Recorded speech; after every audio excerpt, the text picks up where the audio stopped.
What is the deal about cruciferous vegetables? What is the deal about cruciferous vegetables? You know what I'm talking about, right? You know what I'm talking about when it comes to this stuff, like the greens. This is just some of them, but there's a lot of controversy out there about including these in your green smoothies and your juices and everything like that. Is it dangerous to include kale and other cruciferous vegetables in your green smoothies and juices? And I want to clear that up. Who am I? I'm Steve Prusak. I help people get lean and healthy through the power and magic of juicing and all things healthy. And I'm excited to be with you and talk about this because we get lots of comments in the Juice Guru community on Facebook about this, a lot of fear around this. And thankfully, we've got an awesome medical board at Juice Guru, and they're able to help clear the way. I love relying on the studies, the doctors, and the people that have been there and done that. And it's always cutting-edge info. And never pretend we know it all. We're always learning and finding out what is the next best thing. And so these studies, in case you haven't heard, there's studies that show that cruciferous vegetables like I showed you, the kale, broccoli, cabbage, spinach, even things like Brussels sprouts, might not have that in juice or smoothie, but that there's an effect on our thyroid health, that with the goitrogenic or the goiter-inducing effects, so the enlargement of the thyroid gland. And there's been some studies that indicate, and there was one particular study, it was a personal case study of somebody that was drinking lots of green smoothies and ended up with a goiter on her neck, and her doctor told her it was from the green smoothies. I remember years ago, Dr.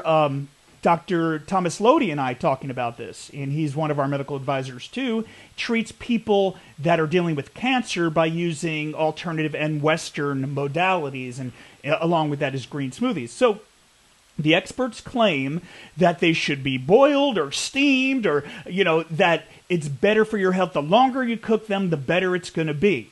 But what about vegetable juice? Well, I'm going to tell you, I'm going to share a recipe with you too, and if you want all this, if you want to check it out and you want to go deeper, always keep in mind that we've got our Juice Guru class.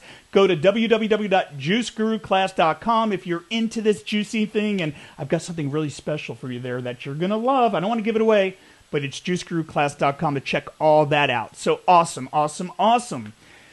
Now, getting back to it. Now, and I want to really share with everything we know up until this point and this date, and if the information changes, we're going to be the first ones to let you know. So our medical advisor, Juice Guru medical advisor, he's on my book, Juice Guru. He actually was one of the people that endorsed it. Not just the juice man, Jay Kordich, who was my partner, lived to 93 years old, but Dr. Gabriel Cousins put a quote on the back of my book. He's one of our medical advisors, as well as a bunch of other ones that are just so respected and phenomenal in their own right, and I'm so excited to have them working with me. But when I was out at the Tree of Life in Patagonia, Arizona with Dr. Cousins, this was years ago, it was probably about 9 years ago, we were doing a project together, and he referred me to this book from one of my favorites. You guys know who this is, right?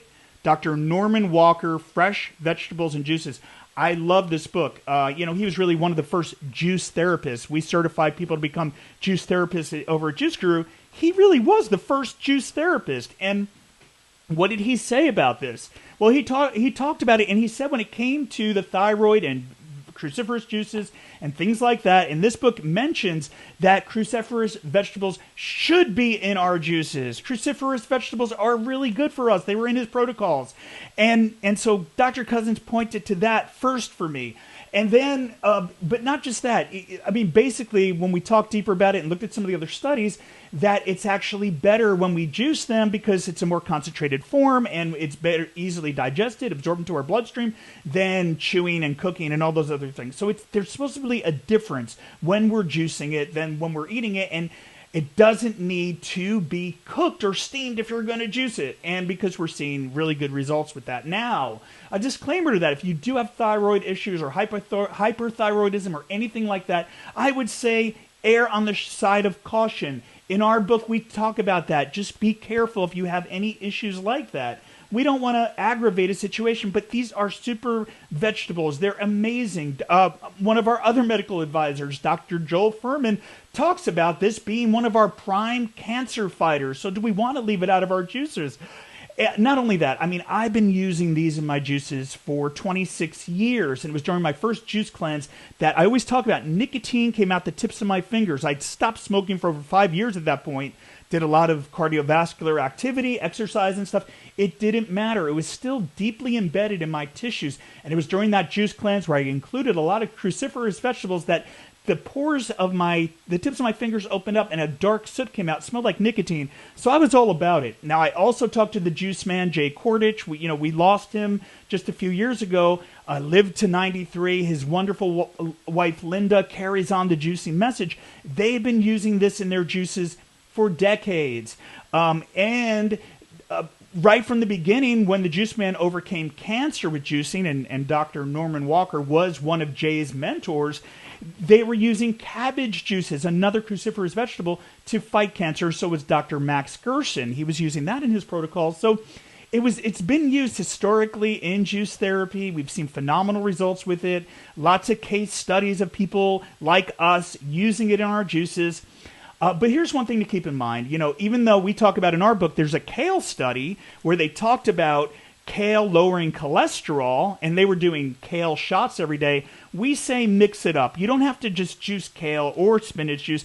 Let's mix it up, include some celery, cucumber, lemon. Like I said, I've got a great cancer-fighting juicer for you right now. I'm going to get that up right now. And again, if you want to go deeper with all this, if you're a juiceaholic like me and love this, a juice geek, then check out juiceclass.com at www.juiceclass.com for something awesome that I've got for you there lined up.